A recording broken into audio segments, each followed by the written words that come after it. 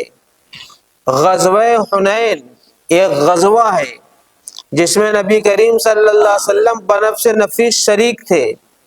صحابہ کے دل میں یہ خیال آ گیا کہ آج ہم تعداد میں بہت زیادہ ہیں، بس یہ خیال آنا تھا کہ اللہ نے ایسی تنبیہ کی کہ وہ شکست کی طرف بھاگنے لگے، شکست ہونے لگی۔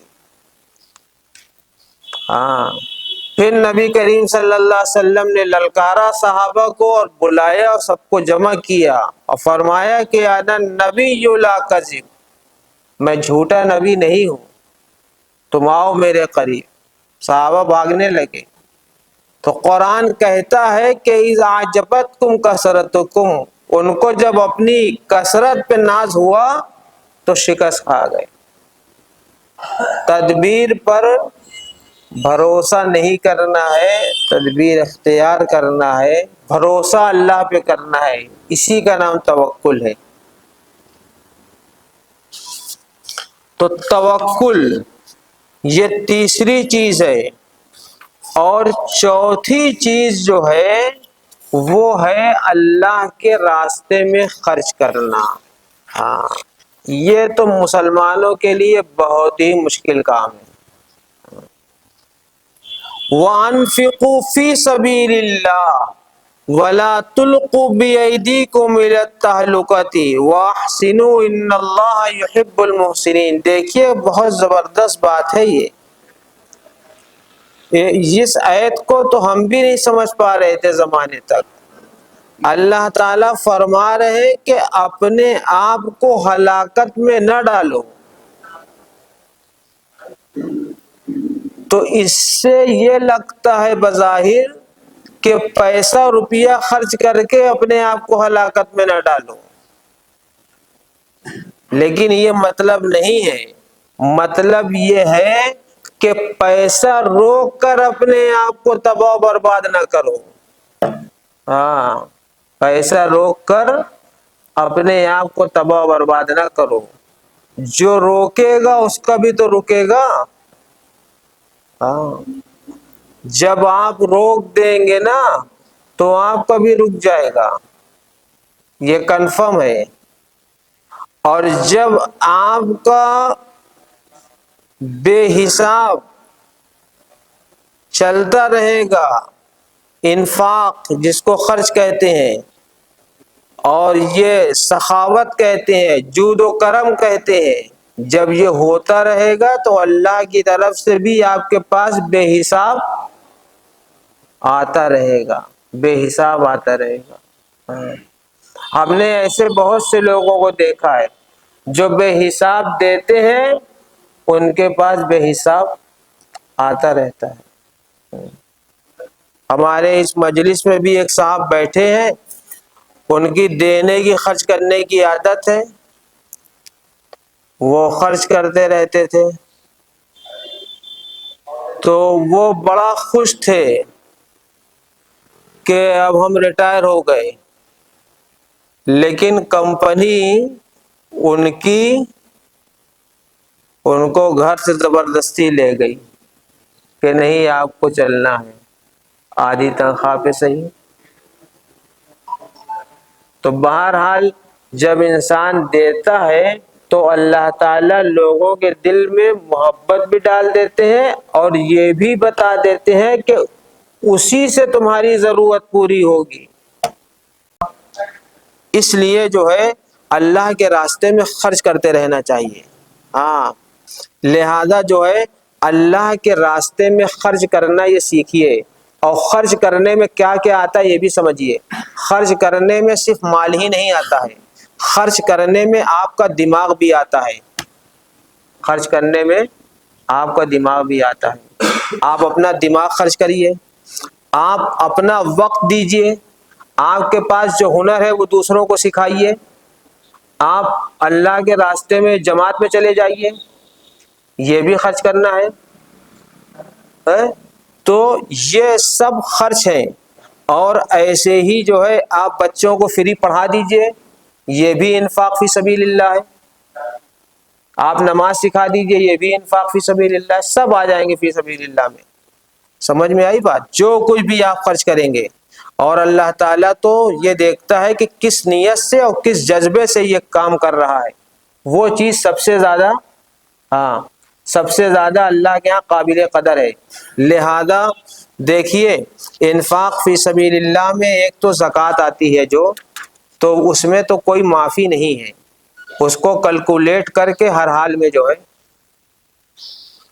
دینا چاہیے. وہ تو فرض ہے، کسی حال میں معاف نہیں ہے.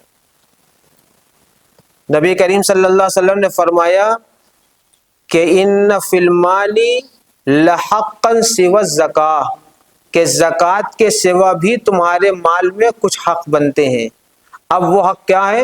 وہ یہ ہے کہ کہیں مسجد بن رہی ہے، کہیں مسجد جو ہے ٹوٹ گئی ہے، اس کو کھڑی کرنا ہے، کہیں روغن پینٹ ہو رہا ہے، کہیں نئی تعمیر ہو رہی ہے، کہیں کوئی غریب و بیوہ مسکین یتیم آ گیا آپ کے پاس، کسی کا آپریشن ہونا ہے. تو ان سب موقعوں پر جو ہے آپ خرچ کریں گے تو یہ بھی صدقہ ہے. اس کا بھی کیا ملے گا؟ اجر و ثواب ملے گا.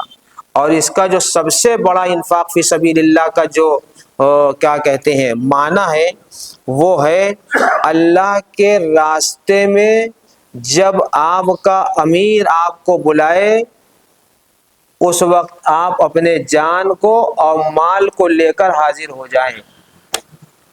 یہ سب سے بڑا اس کا مصرف ہوتا ہے انفاق فی سبیل اللہ کا. اسی کو کہا گیا ہے کہ الذین آمنوا وہاجروا وجاہدوا فی سبیل اللہ باموالہم وانفسہم، کہ اپنے مال کو، اپنی جان کو خرچ کرو، اپنے وطن کو چھوڑو، راہ خدا میں نکلو. تو یہ سب چیزیں جو ہے انفاق فی سبیل اللہ کا حصہ ہیں. ان چار کام کو کرنا ہے. نمبر 1 تقوی، نمبر 2 صبر، نمبر 3 توکل، اور نمبر 4 اللہ کے لیے خرچ کرنا. جتنا آپ خرچ کریں گے اتنی بلائیں ٹلیں گی. اور خرچ نہ کرنے سے بلائیں جو ہے، جیسے آپ کا جو پیسہ ہے وہ حقیقت میں ایک بلا ہے، جتنا اس کو روک کے رکھیں گی بلائیں اتنی ساتھ آئیں گی۔ تقوی، صبر، توکل، انفاق فی سبیل اللہ، یہ سب ہی اقوام کا مصداق ہیں، اور ان کے اندر تینوں اوصاف موجود ہیں۔ تقوی، صبر، توکل، انفاق فی سبیل اللہ میں سے ہر ایک منزل مقصود یعنی دین و دنیا کی کامیابی تک پہنچانے والے ہیں، اور آسان بھی ہیں اور خطرے سے خالی بھی ہیں۔ اللہ تعالی ہم سب کو جو ہے چاروں کام پر عمل کرنے کی توفیق عطا فرمائے۔ أشرقت نفسي بنور من فؤادي حينما رددت يا رب العباد